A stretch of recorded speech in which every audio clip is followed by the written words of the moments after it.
오늘 말씀의 제목은요, 하나님께서 지으신 가정입니다.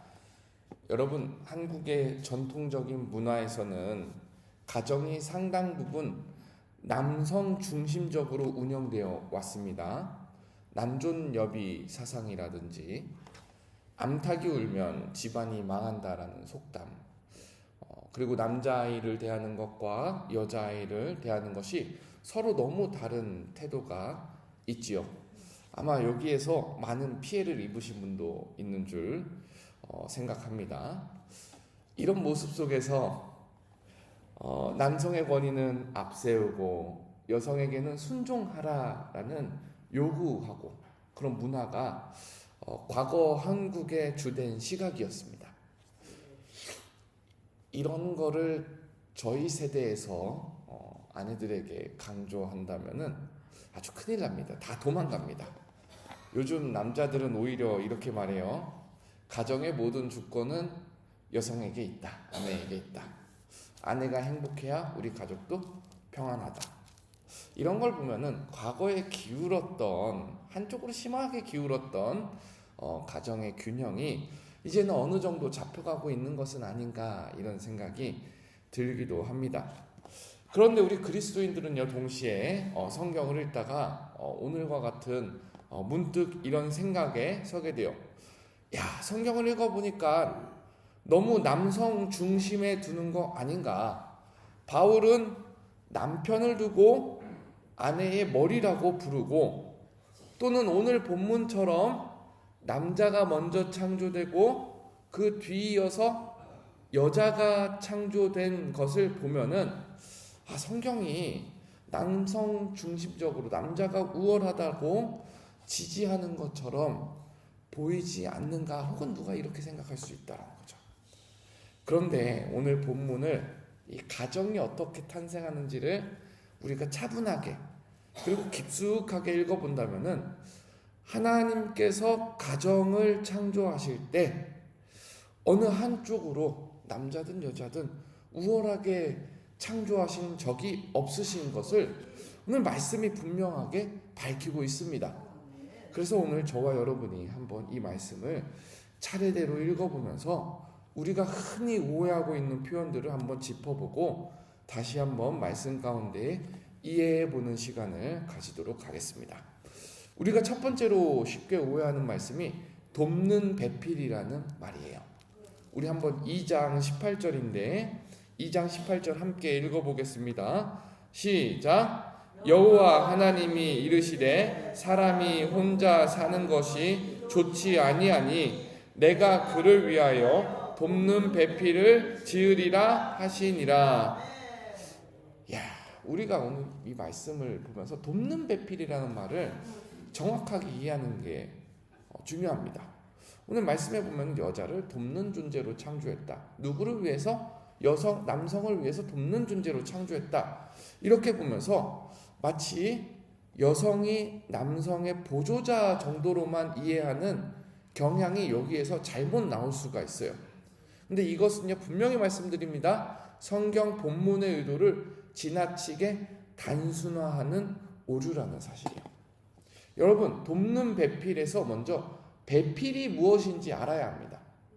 배필은요, 히브리어로 에제르라고 해요. 에제르.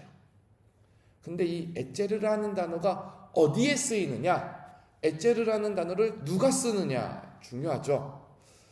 이 돕는 배필할 때 배필이라는 단어, 도움이라는 단어를요, 하나님 스스로에게 가장 많이 씁니다. 그러니까 하나님께서 하나님의 백성들을 도우실 때 이 에제르라는 단어를 사용한다는 거예요. 대표적으로 시편 33편 20절에 우리 영혼이 여호와를 바라며 여호와는 우리의 도움과 방패시로다 할 때 여기서 도움이 배필이라는 단어와 똑같은 거예요. 그러니까 하나님께서 하와를 만들면서, 여자를 만들면서 남편의 돕는 배필로 삼으셨다라는 이 배필은요, 단순히 보조하는 도움이 아니라요, 구원하시는 하나님의 도움, 결정적이고 없어서는 안 되는 반드시 필요한 도움을 말하는 것이 바로 창세기에서 배필이라는 단어가 가진 의미입니다. 이 사실이 우리에게 무엇을 말해줍니까? 사람은 홀로 설 수 없는 존재라는 거예요. 하나님께서 사람을 붙드시지 않으시고, 하나님께서 사람에게 에제르가 되어주시지 않으면, 도움이 되어주시지 않으면 우리는 언제든 넘어질 수 있다라는 사실. 그렇기 때문에 이 사실을 하나님이 너무나도 잘 아시기 때문에 본문에 아담이 독처하는 것을 보시고 하나님이 뭐라 그러셨어요? 좋지 아니하다 그러신 거예요. 아담이 혼자 사는 것을 보시고 좋지 아니하다. 그래서 하나님의 도움으로서 여자를 만드시고 하나님의 대리자로서 여자를 붙이셔서 서로 돕고 서로 의존하고 서로 세우는 존재로 하나님께서 남자와 여자를 만드셨다. 그것이 우리의 관계라는 사실을 여러분 확인하고 넘어가시기를 주님의 이름으로 부탁드립니다. 두 번째로 우리가 쉽게 오해하는 말씀이 갈빗대 하나를 취하다라는 말씀이에요. 우리 2장 21절 한번 같이 읽어보겠습니다. 2장 21절입니다. 시작. 여호와 하나님이 아담을 깊이 잠들게 하시니 잠들매 그가 그 갈빗대 하나를 취하고 살로 대신하여 채우시고. 여러분 마취 수술 해본 적 있죠? 마취 수술? 인류 최초의 마취 수술은 하나님께서 하셨습니다. 아담을 깊은 잠에 들게 하셔가지고 마취하신 다음에 갈빗대 하나를 뽑아가지고 그 뽑은 자리는 살로 채우시고 이제 그 갈빗대 하나를 뽑아가지고 여성을 만듭니다. 22절 한번 함께 읽어보겠습니다. 시작.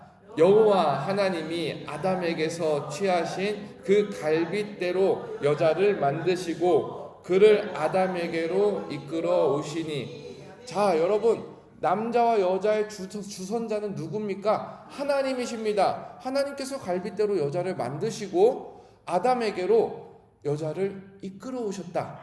마치 결혼식 할 때 신부의 아버지가 신부의 손을 잡고 남자와 여자 사이를 만나게 해주는 것처럼, 요즘엔 그것도 잘하지 않아요.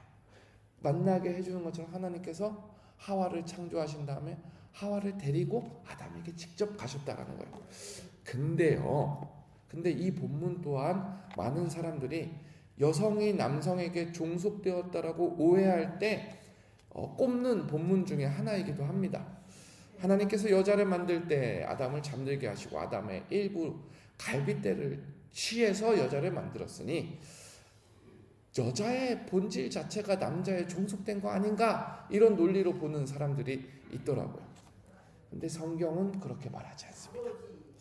여기서 번역 갈빗대로 말한 히브리어는 째라라는 단어예요. 근데 이것이 단순히 뼈 한 조각을 얘기하는 단어가 아닙니다. 째라라는 단어는요, 옆면이라는 단어예요. 옆면. 몸의 하나 갈비뼈가 아니라 옆면을 말할 때 이 갈빗대라는 단어가 더 많이 쓰여요. 그리고 특히 어디에서 이 단어가 쓰이냐면 성막을 지을 때 성막의 측면, 옆판을 뜻할 때 이 갈빗대라는 말을 쓰는 거예요. 그러니까 하나님께서는 하와를 아담의 째라에서 취하셨을 때, 아담의 갈빗대에서 취하셨을 때 하와를 아담의 옆에 함께 나란히 있는 존재로 창조하셨다라는 거예요. 만약에 하나님께서 여성을 창조하실 때, 여자를 창조하실 때 남자의 아래에 두려고 하셨다면은 아담의 발이나 뒤꿈치를 취하셨겠죠. 반대로 여성을 남자 위에 두려고 하셨다면 아담의 머리를 취하셨을 겁니다. 그러나 하나님은 아담의 옆에서 아담과 동등하게 여자를 창조하셔서 남자가 여자를 억누르거나 여자가 남자를 지배하는 관계가 아니라 어깨를 맞대고 함께 서도록 창조하신 것입니다. 그래서 고대 교부들은요 이렇게 말하곤 했습니다.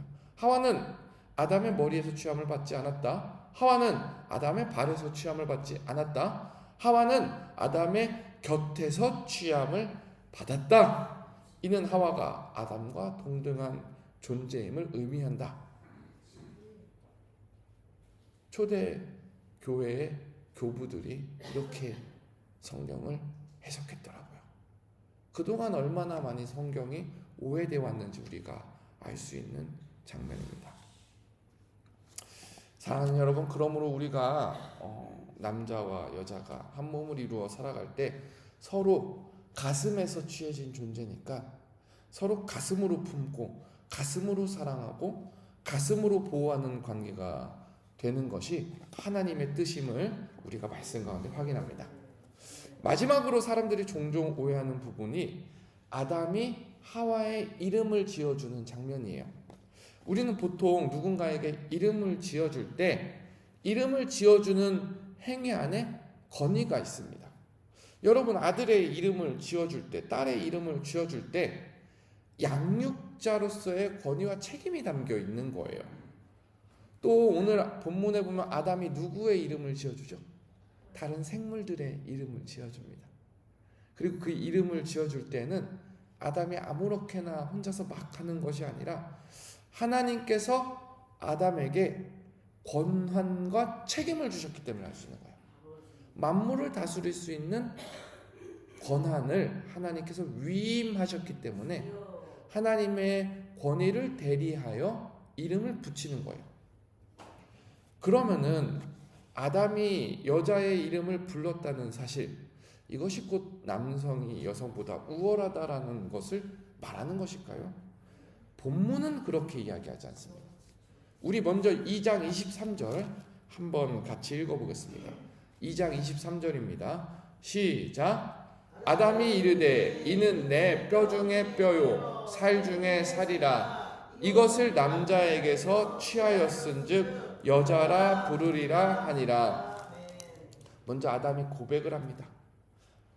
여기 이 아리따운 여성은 내 뼈 중에 뼈요 내 살 중에 살입니다.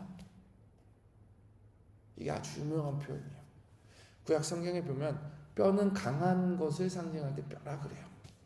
살은 연약한 것을 상징할 때 살이라 그래요. 아담의 고백을 바꿔서 한번 얘기해 봅시다. 당신은 나의 강함 중에 강함이요 나의 연약함 중에 연약함입니다. 이렇게 말하는 거예요. 이게 무슨 말이냐면은 하와 당신이 없으면 나는 온전하지 않습니다. 나의 강한 면과 연약한 면을 당신과 함께 나누며 헌신하겠습니다 라고 충성을 고백하는 장면입니다. 강할 때나 약할 때나 슬플 때나 즐거울 때나 서로를 붙들고 함께 걷겠다라는 언약의 뿌리입니다. 그리고 아담이 남자를 이시라 하고 여자를 이샤라 부르면서 서로가 한 쌍이다 라는 것을 강조합니다. 그러니까 남자가 여자의 이름을 불러줬다라는 것은 지배의 언어가 아니라 서로 함께 붙어있다라는 관계의 언어이고 권위의 선언이 아니라 연합의 헌신인 줄 믿습니다. 사랑하는 여러분, 가정은 사람이 만든 제도가 아닙니다. 가정은 하나님께서 인류를 창조하실 때 하나님께서 직접 세우신 신적 기관입니다. 하나님께서는 아담이 혼자 있는 것을 좋지 않게 여기셨고 함께 사는 것을 아름답다 말씀하셨습니다. 그러므로 우리가 가정 안에서 함께 살아갈 때에 하나님께 영광이 되며 또 그 안에 창조의 질서가 숨어 있음을 알아야 합니다. 그 질서는 다름이 아니에요. 남자와 여자가 서로 돕는 배필이 되는 것. 곧 하나님을 대신하여 서로를 세우는 사람이 되는 것이 바로 하나님의 창조 질서인 줄 믿습니다. 뿐만 아니라 나아가 우리가 서로의 연약함을 받아들이고 서로의 강함을 인정하고 주님께서 한 몸으로 묶어주신 가정을 끝까지 말씀 가운데 지키고 보호하고 충성하는 것이 하나님 보시기에 선한 모습인 줄 믿습니다. 오늘 우리가 가정을 붙들어야 하는 하나님께서 주신 책임인 줄 믿습니다.